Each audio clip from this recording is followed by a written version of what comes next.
So finishing up the front view of the camera, as we have already learned how to use the lens, talked about the built-in flash that's on the top, and then the hot shoe.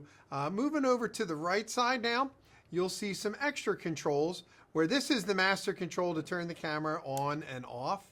And actually, this is your shutter button where you would actually take a picture. Okay.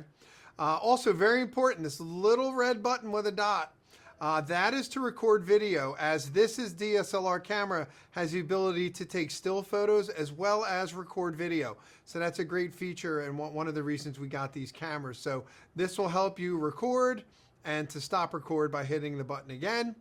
We also have what's called the ISO or the ISO button. That's something we'll cover later, but it controls the light sensitivity of the sensor on your camera. So that's really how you turn the front and back. Now, if you look at this top screen here, you'll actually see there's some basic controls. It shows you your shutter speed, your aperture. You can see at the bottom here, it says E for empty because there is no SD card.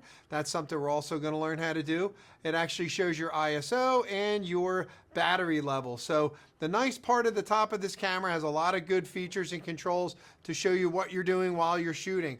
Also, probably the most important feature on the top of the camera is you have your master control dial. And you'll see there's a variety of letters on here. You have a green square, which is for fully automatic shooting. You have P for program, S for shutter, A for aperture, M for manual, and there's some other custom features on here. But in order to use this dial, this is something we'll get a little bit more in depth.